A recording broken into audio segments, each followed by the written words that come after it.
하나님의 말씀을 듣는 자세가 있습니다. 하나님의 말씀을 듣는 자세. 우리가 어떤 일을 할 때에 항상 어떤 일에 임하는 자세가 중요하다라고 그렇게 많이들 이야기하지 않습니까?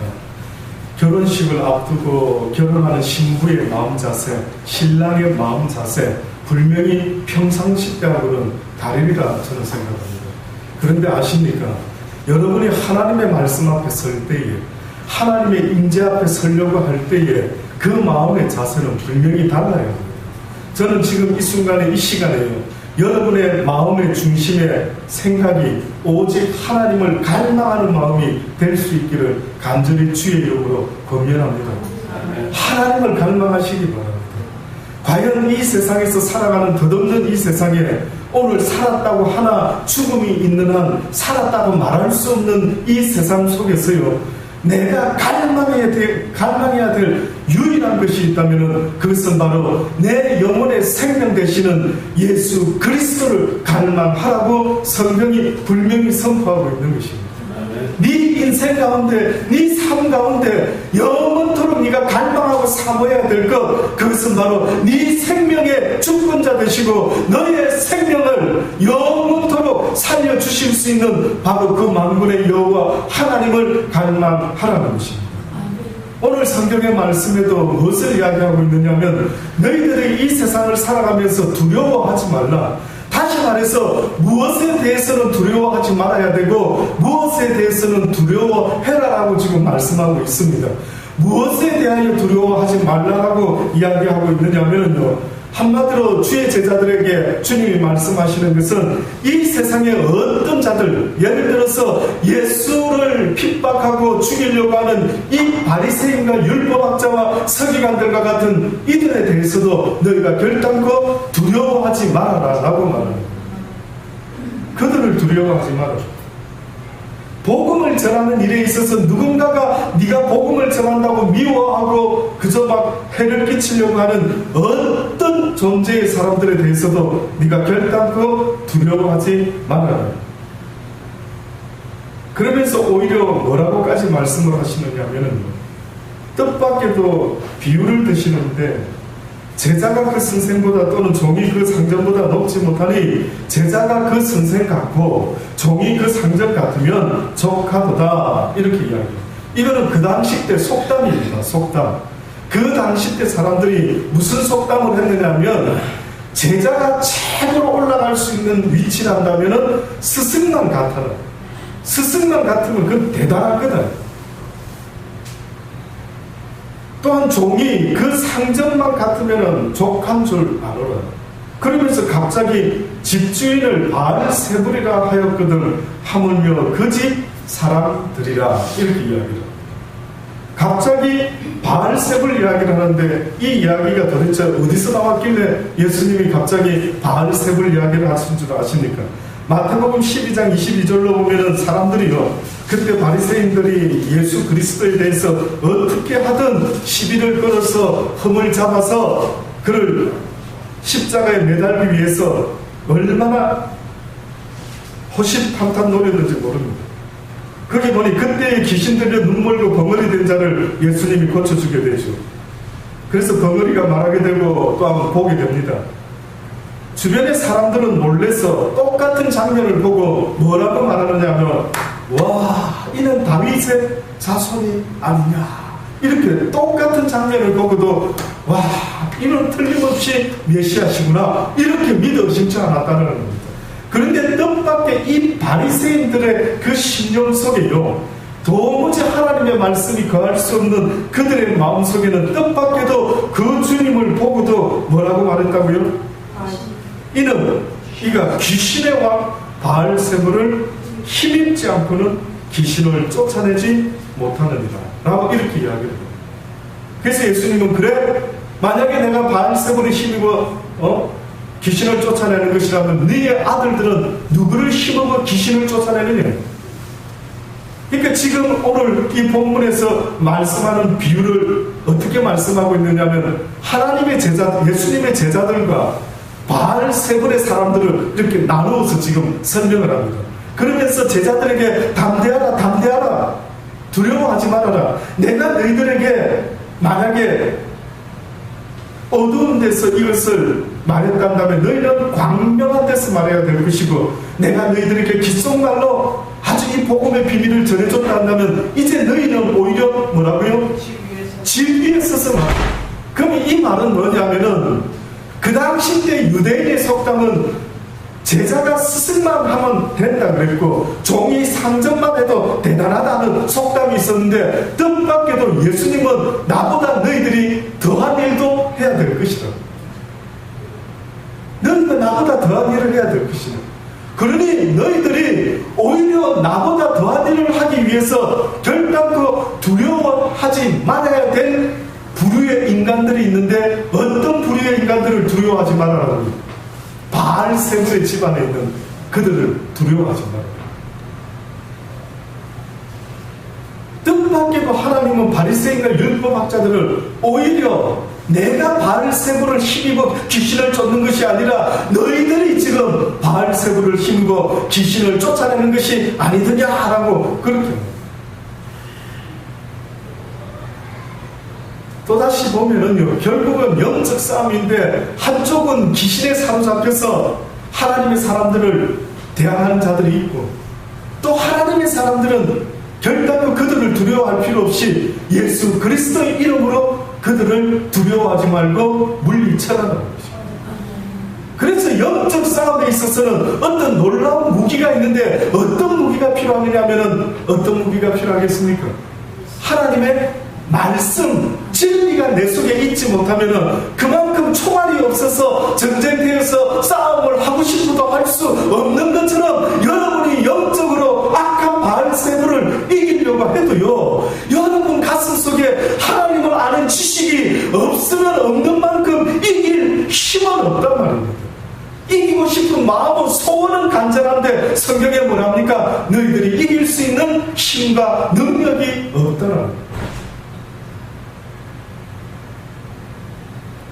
그래서 성경은 어떤 면에서는요, 예수 그리스도 하나님의 사랑을 이야기하는데, 그 사랑 속에는 무엇이 담겨 있느냐면은 결국은 나의 힘으로는 악한 것들을 이길 수는 없지만은 내가 배운 진리의 말씀을 통해서 예수 그리스도에게 도움을 청할 수 있는 자는 모든 악한 바알세불을 이길 수 있다라고 이야기를 합니다. 그래서 누구든지 예수 그리스도를 부르는 자는 무엇을 얻을 것이라고요? 구원을 얻을 것이다 라고 말하고 있는 것 아닙니까? 예수 그리스도를 불러라는 겁니다. 그런데 지금도 예수 그리스도를 부르지 못하는 자들, 성경을 어떻게 배웠길래 지금도 예수 그리스도를 부르짖으라고 하는데 부르짖지 못하고 있는 것입니다. 어떤 아이가 마당에서 나무를 가지고 문을 뚝딱뚝딱 만들고 있는 것입니다. 자기 힘으로 막 한번 뭘 만드는지 아들이 막 계속 뭘 만들고 있는 걸 아빠가 멀리서 지켜봅니다. 저 녀석이 뭘 만들지? 힘들면은 아빠를 부르겠지 생각을 한 겁니다. 그래서 도와주지 않고 아빠도 아빠 일을 하는 것입니다. 근데 이 녀석이요, 끝까지 뭘 하려고 하다가 안 됐는지 갑자기 화를 내면서 그냥 뭐 하던 걸 다 집어 던져버립니다. 그래서 아빠가 갑니다. 너 왜 그래? 너 왜 화를 내고 뒤집어 던지고 지금 뭐 하는 거야? 뭐 때문에 그래? 아빠! 내가 뭐를 좀 만들어 보려고 애를 썼는데 참 이거 내 마음대로 안 되는 것 같아요 라고 하면서 화를 내고 뒤집어 엎었다. 뜻밖에도 그 아빠가 그 아이에게 뭐라고 말했겠습니까? 너무 당연한 이야기죠. 아빠는 돕다가 어디서 먹겠습니까? 당연히 그가 아빠에게 도움을 청했어야 됩니다. 아빠, 이렇게 만들고 싶은데 잘 안 돼요. 도와주세요. 아빠의 도움을 청할 수 있어야 되는데, 그 아이가 큰 실수한 것은 자기의 삶 가운데 아빠가 있다라는 사실을 인식하지 못하고 있었다라고 말해도 그건 과언이 아닌 것입니다. 내 아버지가 있음을 왜 인식을 못하는지 모릅니다. 그러니 이 성경 66권의 말씀 속에도, 이 복음 속에도 하나님에 대한 사랑 이야기를 배웠다라는 것은 결국 나를 사랑하시기에 사랑하는 나를 위하여 십자가에 못 박혀 죽어주시기까지 무엇이든지 원하시는 것을 해주실 수가 있겠구나라고 하는 이 진리를요, 도무지 마음에 와닿지 않는 거예요. 어떻습니까? 여러분이 살아가면서 주의 도움을 날마다 청하십니까? 그렇지 않으면 무슨 기도를 하십니까? 결국 하나님을 전능자라고 인정하는 사람이라 한다면 100% 하나님을 날마다 나의 힘과 능력으로 도움을 청할 수 있어야 돼요. 그래서 주의 이름을 부르는 자가 구원을 얻게 되고 도움을 받게 될 것이다라고 그렇게 말씀하고 있는 것입니다. 영의 법칙 중에 도움을 청하지 않으면 도와주실까요? 도와주시지 못할까요? 뜻밖의 비밀이 그겁니다. 도움을 구하지 않으면 허락치 않는 것입니다. 그래서 예수님이 어느 곳에 가서서는 기적을 일으키고 했는데 어디 가서는 기적을 행하지 않으셨죠. 특히 어디서, 선지자가 어디서 대접을 못 받는다고요? 고향에서 대접을 못 받는. 고향에서도 예수님이 다른 곳에서 했던 것처럼 행할 수 있어야 되는데 하지 않으셨어요. 그들의 마음을 보시고 주님께서 이곳에서는 아무 일도 행하지를 않았던 것입니다. 왜 그러셨을까요? 그들은 예수를 무엇이라고 생각했습니까? 전능하신 하나님의 아들로 생각한 것이 아니라 목수의 아들, 요셉의 아들 아니야? 마리아의 아들 아니야? 그들이 예수님을 바라봤던 그들의 마음은요, 그들이 전능자 하나님의 독생하시는 분이라는 사실을 전혀 그들은 생각지 않았대요. 그러니 결국은 예수님의 능력이 없어서 어떠한 일들을 하지 못하신 것이 아니라 그 사람들이 믿지 못함으로, 그 사람들이 갈망하지 못함으로 주님은 아무것도 할 수가 없었던 것입니다.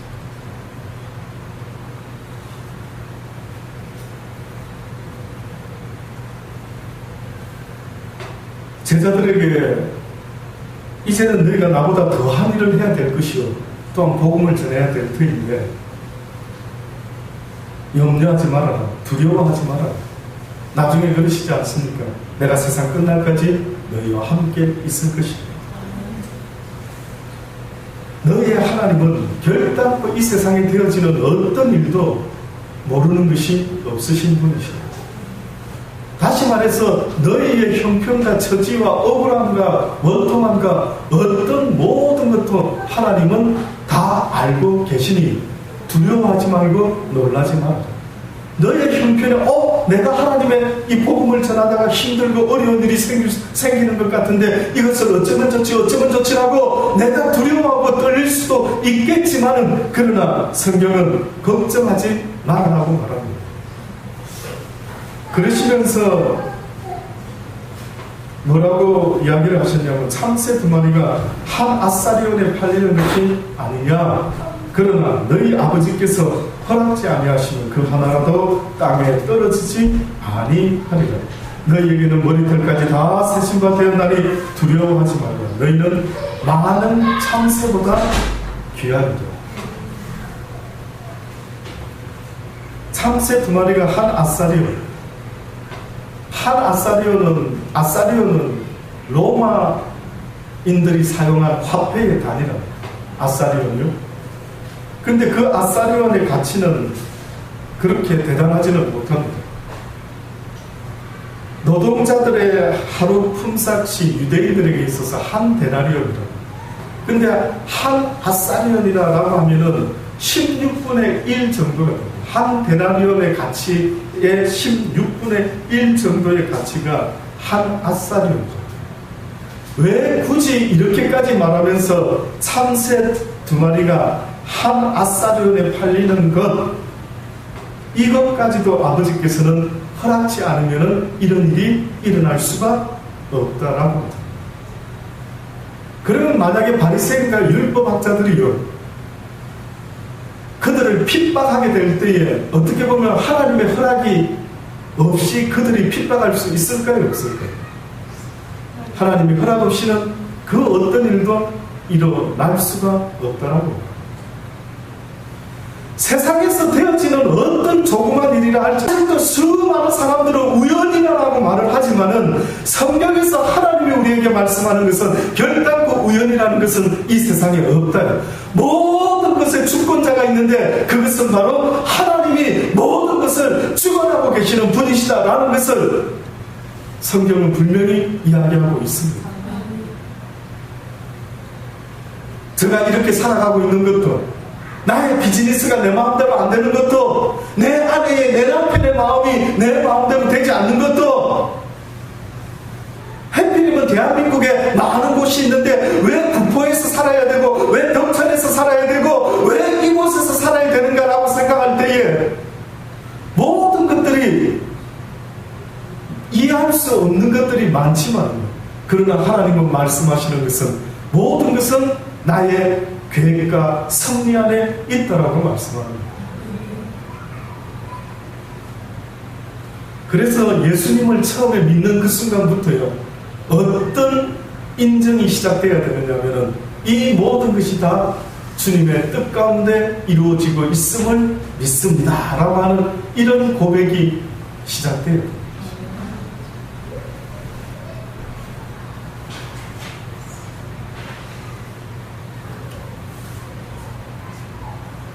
마태복음 28장에 보면 이사야 41장 10절과 또 마태복음 28장 20절에 보면 우리가 무엇을 두려워해야 되고 무엇을 두려워하지 말아야 될 것을 말하는데, 이사야 선지자는 말하기를 두려워 말라, 내가 너와 함께함이라, 놀라지 말라, 나는 내 하나님이 되며 내가 너를 굳세게 하리라, 참으로 너를 도와주리라, 참으로 나의 오른손으로 너를 붙들리라 라고 그렇게 말했습니다. 이 세상에서 우리의 인생, 나를 도와줄 수 있는 어떠한 존재가 있다면 오직 여호와 하나님밖에는 없다라고 지금도 말씀하고 있습니다. 자식을 도와줄 수 있는 유일한 분이 있다면 저는 부모라고 생각합니다. 자식을 정말 목숨까지 걸어서라도 살려줄 수 있는 그런 대상이 있다면 자식에게 있어서는 부모가 저는 그 대상이라고 믿어 심지 않습니다. 그런데 하나님은 오늘도 모든 인생을 도울 수 있는 유일한 분이 있는데 그분은 바로 여호와 하나님이시다. 그래서 너희가 나에게 나와서 나의 도움을 받을 수만 있다면 그게 복된 자다. 내게 나와 도움을 청해라는 것입니다. 오죽 했으면 불의한 재판관 앞에서 어떤 과부가 억울한 일이 있다라고 나는 너무 억울해요 안 하고 날마다 귀찮게 하면서 그 불의한 재판관에게 자기의 억울함을 호소했을 때 성경이 우리에게 말하기를 뭐라고 말하느냐면, 그가 불의한 재판관이지만은 그러나 그 사람이 과부가 끈질기게 그 재판관에게 와가지고 나 도와주세요 나 좀 도와주세요 라고 끈질기게 부르짖었더니만 어떻게 해줬다고요? 그를 도와줬다고요.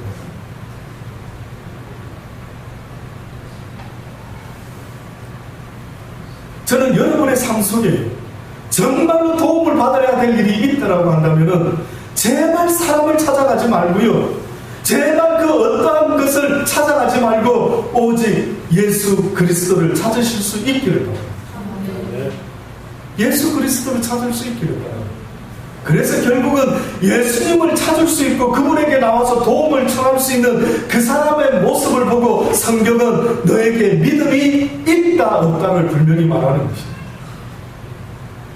믿음이라는 건 대단하게 말씀드릴 필요가 없습니다. 예수 그리스도를 내가 믿습니다 라고 말할 때, 목사님 제가 진짜 예수 그리스도를 믿는 기독교인이 맞을까요? 라고 저한테 물어보신다면 그거 확인할 수 있는 방법을 가르쳐 드릴 수가 있습니다. 그게 뭐냐면, 살아가다가 어려운 일이 생겼을 때에 내가 바로 믿는 그 예수 그리스도를 찾아가서 나의 소원을, 나의 어려움을 알고 있는지 없는지를 봅니다. 그러면 그 사람이 예수 그리스도를 믿는 사람인지 믿지 못하는 사람인지를 분명히 알 수가 있는. 그러니 평상시 때는 다 교회 열심히 다니고 집사님, 권사님, 장로님, 목사님 이러는 모습 속에서는 그 누구도 예수 믿는 분이 아니겠거니 생각할 수가 없는 것입니다. 그런데 그들의 삶 속에서 어려운 일이 생겼을 때에 그들이 누구를 찾는가를 보면은 그들이 무엇을 믿는가라는 것을 알 수 있는 것입니다.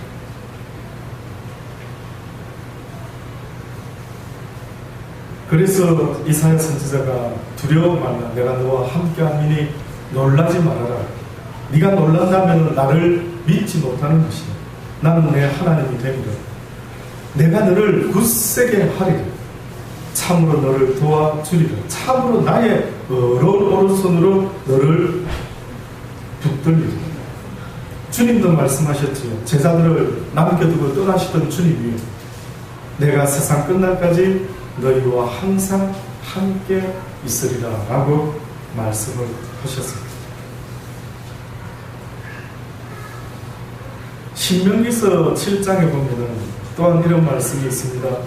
내가 혹시 심중에 이르기를 이 민족들이 나보다 많으니 내가 어찌 그들을 쫓아낼 수가 있으리요 라고 너희들이 생각하느냐. 그들을 두려워 말고 내 하나님 여호와께서 바로와 온 애굽에 행하신 것을 잘 기억하라. 내 하나님 여호와께서 너를 인도하여 내실 때에 내가 목도한 큰 시험과 이적과 기사와 강한 손과 편파를 기억하라. 그와 같이 내 하나님 여호와께서 내가 두려워하는 모든 민족에게 행하실 것이요. 내 하나님 여호와께서 또 왕벌을 그들 중에 보내어 그들의 남은 자와 너를 피하여 숨은 자를 멸하리라. 너는 그들을 두려워하지 말라. 너희의 하나님 여호와 곧 크고 두려운 하나님이 너희 중에 계시니라. 혹시 두려운 게 있으십니까? 혹시 살아가면서 두려운 게 있으십니까? 뭐가 가장 두려울까요? 여러분이 지금 혹시나 내 인생에 있어서 나는 이런 일이 생기면 안 될 것 같아요, 목사님. 나는 이런 일은 너무나 두렵습니다. 라고 하는 두려운 것이 혹시 여러분 있습니까? 한번 생각해 보신 적 있습니까? 무엇이 두려울까요?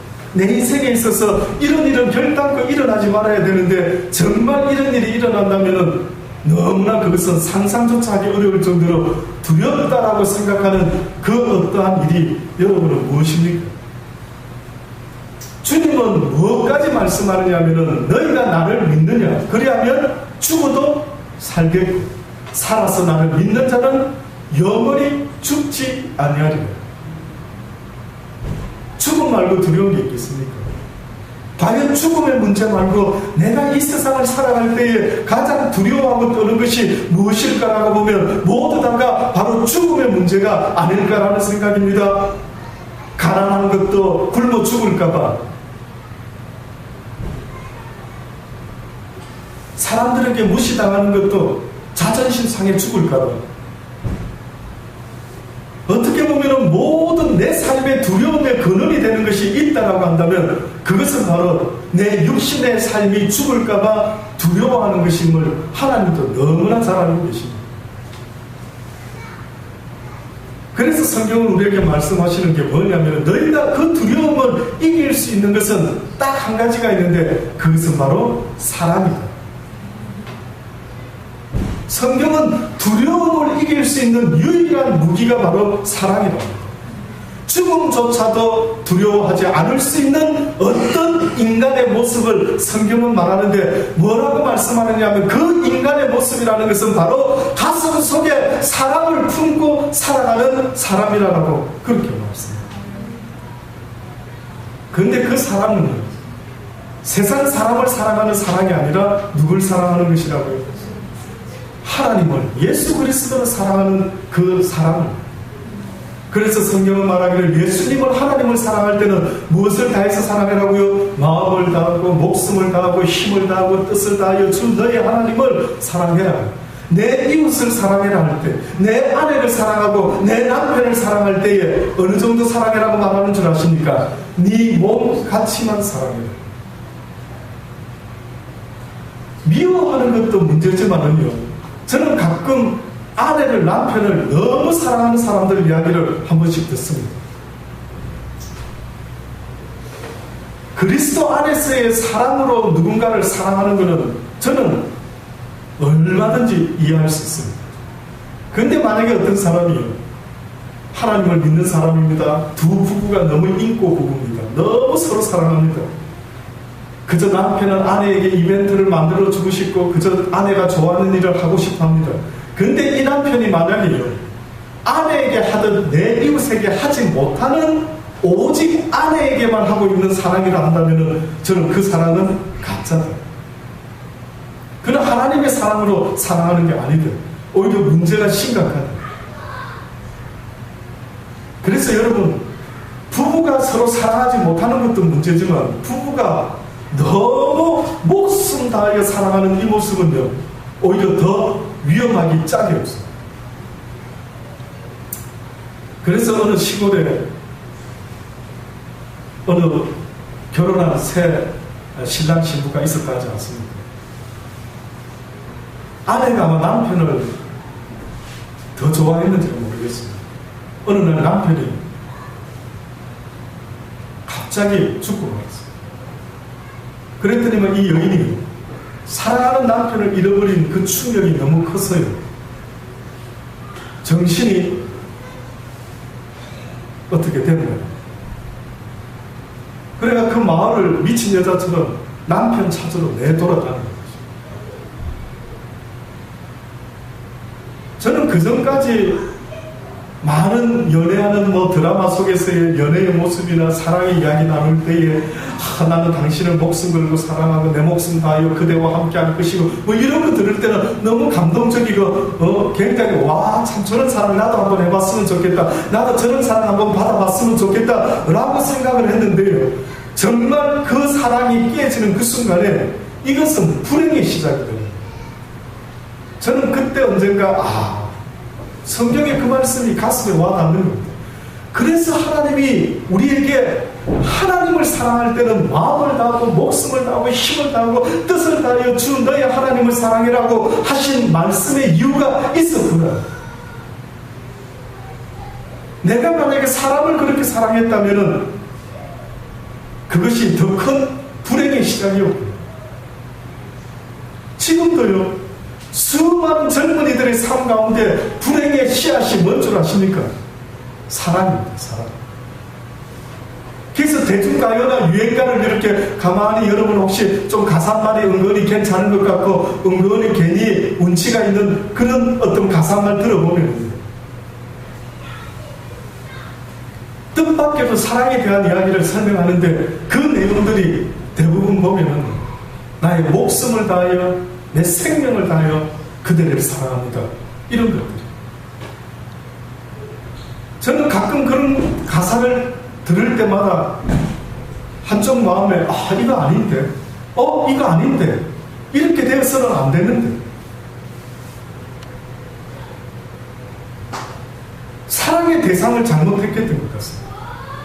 내 목숨과 힘과 뜻을 다해 사랑해야 될 대상이 사람이 아닌데 오늘 이 시대에 과연 내 목숨을 다하여 사랑해야 될 대상이 무엇인지를 모르고 살아가는 이 시대의 사람들입니다. 이 하나님의 사랑이 증거되기를 바라는 것입니다.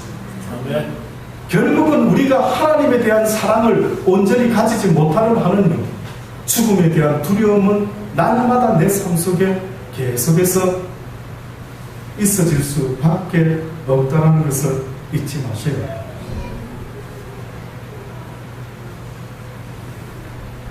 너는 그들을 두려워하지 마라. 제발 세상을 살면서 바알세불과 같은 이 세상의 악한 임금인 사단을 두려워하지 마라. 너희 하나님 여호와고 크고 두려운 하나님이 너희 중에 계십니다. 신약 성경에 넘어와서 바울은 로마서 3장에 보면 기록한 바 의인은 없나니 하나도 없으며 깨닫는 자도 없고 하나님을 찾는 자도 없고 다 치우쳐 한 가지로 무익하게 되고 선을 행하는 자는 없나니 하나도 없도다. 저희 목구멍은 열린 무덤이요 그 혀로는 쏘김을 베풀며 그 입술에는 독사의 독이 있고 그 입에는 저주와 악독이 가득하도다. 그 발은 피 흘리는데 빠른지라 파멸과 고생이 그 길에 있어 평강의 길을 알지 못하였고 저희 눈앞에 하나님을 두려워함이 없느니라.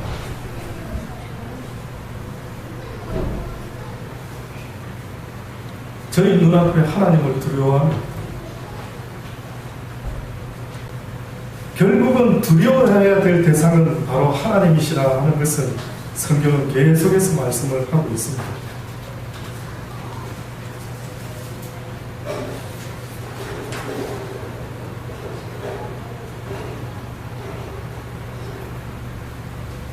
혹시 호열병이라고 들어보셨습니까? 호열병. 콜레라를 우리가 잘 아는 콜레라를 호열병이에요. 근데 여러분 혹시 콜레라가 얼마나 무서운 질병이었는가 한번 혹시 들어보신 적 있습니까? 중세 때 특히 한 콜레라에 대한 기록이 있는데 동로마 제국에서 어떤 콜레라와 연관되어 있는 전설이 흘러내려옵니다. 그 어떤 전설이 내려왔느냐라고 봤더니만 그 내용 속에 하나의 이야기가 있는데 어떤 사람이 마차를 타고 동로마 제국의 서울인 그 당시 때 콘스탄티노플 수도를 향해서 들어가고 있었답니다. 근데 성에 가까이 왔는데 어떤 할머니가 이 성에 들어가는 이 사람에게 와가지고 나도 저 성에 들어가야 되는데 당신 마차 옆에 좀 나를 태워주면 좋겠는데 태워줄 수 있겠습니까? 아주 간절히 부탁을 하는 것입니다. 그래서 이 사람이 이 할머니를 마차에 태우고 그 동로마 제국의 수도를 향해서 들어갑니다. 그런데 이 사람이 이 할머니의 인상을 이렇게 쳐다보고 있으니까 기분이 아주 안 좋고 섬뜩한 것입니다. 그래서 이 사람이 할머니에게 물어봅니다. 당신 뭐 하는 사람입니까? 할머니. 라고 물어봤더니 이 할머니가 나는 호열자 귀신입니다. 이렇게 말합니다. 이 전설입니다. 그 당시 때 콜레라라는 것이 얼마나 무서웠는가를 뼈저리게 겪었던 그들 입에서 나오는 또 다른 어떤 전설의 고향과 같은 전해 내려오는 이야기입니다. 근데 이 할머니가 나는 호열자 귀신이다 이렇게 말합니다. 뭐라고요? 당신이 호열자 귀신이라고? 아니 그러면 우리 성에 들어와가지고 또 수많은 사람들을 죽이려고 하는 겁니까? 당장 내리시오 라고 막 그 사람이 이야기를 합니다. 그랬더니만 이 호열자 할머니가 그랬답니다. 이 귀신이 나 다 죽이려고 그러는 거 아니야. 5사람만 죽일게. 5사람만 호열자 병이 걸리게 할 테니까 나를 좀 데리고 가줬으면 좋겠다. 못 믿겠다. 어떻게 당신이 5만 죽일 수 있겠는가? 나는 그 말 믿지 않는다라고 했더니만 그 할머니가 웬 당금 하나를 탁 주면서 이거는 나를 죽일 수 있는 당금이다. 당신이 내가 5명 이상을 죽이는 일이 보이면 이걸로 날 찾아와 죽이라. 그럼 나는 죽는다. 라고 하면서 그 사람에게 당금을 줬다. 그래서 그 사람이 어쨌든 그 호열자 귀신을 데리고 아마 그 성에 들어갔던 모양입니다. 그날부터 시작해가지고 갑자기 호열병이 콜레라가 번지기 시작하는데 5만 죽은 것이 아니라 수천의 사람이 죽기 시작합니다. 그 역사가들의 말로는 아마 한 5,000명의 사람이 그 성에서 사실 실질적으로 죽었다고 하지만 유럽 전체를 휩쓴 콜레라가 여러분 아십니까? 한 마을의 사람들을 다 죽여버렸습니다. 귀신 마을을 다 만듭니다. 그 당시 때 콜레라 하면은 이거는 하나님의 천벌이다라고 생각할 정도로 손을 쓰지도 못하고 죽는 것입니다. 그런데 그 사람이 그 호열자 귀신을 데리고 들어갔더니만 5이 아니라 막 5천 이상의 사람들이 죽어가는 것입니다. 드디어 그 당금을 들고 이 귀신을 찾아왔습니다. 네가 5만 죽인다 해서 내가 데리고 들어왔더니만 지금 이거 봐라고 얼마나 수많은 사람이 죽고 있느냐라고 했더니만 뜻밖에도 그 호열자 귀신이요 그 사람에게 뭐라고 말했는지 아십니까? 나는 약속을 지켰다. 나는 5만 죽였다. 아니 지금 이렇게 다 죽어가는데 많이 죽었는데 무슨 말이냐 했더니만 그들이 죽은 이유는 그 콜레라 때문에 죽은 것이 아니라 두려움 때문에 죽은 거예요. 이해하실 수 있겠습니까? 그들이 조금만 기침이 나도 조금만 무슨 이상이 생겨도 그 콜레라로 죽은 사람은 실제 5명밖에 없었는데 그들의 마음속에 그 콜레라가 주는 그 두려움 때문에요. 그들이 콜레라도 아닌데 그 두려움이 그들을 그렇게 죽여갔다는 거예요. 와, 놀랍죠? 여러분 마음속에 그런 두려움이 있는지를 보십시오. 여러분의 삶 속에 혹시나 내 삶을 두렵게 하는 어떤 것이 만약에 있다고 하면 뜻밖에도 여러분은 그 두려움이 여러분을 죽이고 있다라고 어떻게 보면 성경이 우리에게 알려줍니다. 그래서 걱정, 근심은 모든 인간의 병의 뭡니까? 아주 근본이라고 하지 않습니까? 신경성 위장병, 신경성 신경성 그 모든 건 뭡니까? 염려 때문에 나오는 거죠. 염려 때문에. 그래서 성경에는 뭐라고까지 말합니까? 너희가 이방인들 같이 무엇을 먹을까 마실까 입을까 하는 것을 염려하지 말아라. 염려는 좀 하지 말아라. 두려워하지 말아라는 겁니다. 오늘 먹을 것이 있은즉 족한 줄로 좀 여겼으면 좋겠다. 왜 감사가 있고 왜 아직도 되어지지 않는 미래에 대한 두려움 중에 너는 무엇을 날마다 택하며 살아갑니다. 그 어리석은 인간이 그렇답니다. 어리석은 인간이 사과를 선물 받았습니다. 추석이나 명절이나 이제 과일을 선물을 막 서로가 하고 주고받지 않습니까? 예, 사과 선물을 받았습니다. 저는 여름철에 사과를 조그마한 사이즈로 한 상자를 아무리 갖다 놔도 혼자 먹다 보면은 사과가 물개지기 시작하죠. 근데 물개지기 시작하는데 제가 만약에 그걸 보고요, 사과가 물개지네? 그럼 그때부터 뭐부터 먹을까요, 제가? 물론 아닌 분도 있습니다. 과감히 버리고 하는 분도 있겠지만 아까워서, 그쵸? 그래서 썩어가는 사과부터 먹기 시작을 하는 거예요. 그러면 저는 이 사과 한 박스를 다 먹을 때까지 저는 무슨 사과를 먹은 겁니까? 썩은 사과 한 박스를 먹었죠. 썩은 사과. 맞습니까? 근데 어떤 사람은 사과를 먹는데 좋은 것부터 골라서 먹습니다. 그럼 그 사람은 항상 무엇부터 먹었습니까? 좋은 것부터 먹었으니 그 사람은 사과 한 상자를 다 먹는 순간까지 무슨 사과를 먹은 것입니까? 나쁜 사과, 좋은 사과? 좋은 사과를 먹었다. 이 이야기가 어렵습니다. 지금 성경이 우리에게 말씀하는 것은 너희는 두려워하지 말아라는 겁니다. 여기 두려움이 있습니다. 여기 두려움이 있습니다.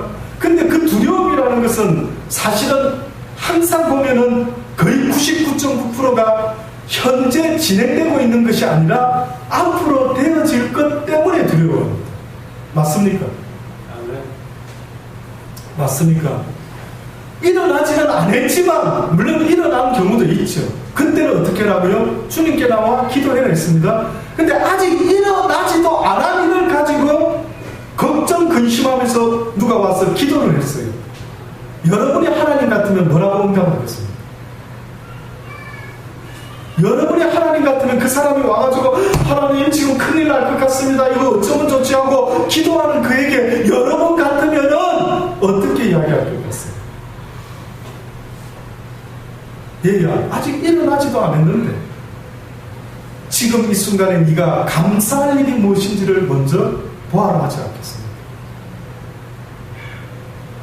저도 어리석습니다. 저도 이걸 잘 알고 있으면서도요, 어떤 어려운 일이 있을 것 같은 순간에 저 자신을 보면은요, 지금 이 순간에 내가 썩은 사과를 먹지 말고 좋은 사과를 먹어야 되는 걸 알고 있는데도 지금 이 시간에도 내가 감사를 택해야 되는 것을 당연히 알고 있는데도 감사를 택하지 못하고 꼭 없는 것을 쳐다보고 속상해하고 힘들어하고 불평하고 불만하고 있으니 그 사람을 짱구라고 말해도 안 되겠네.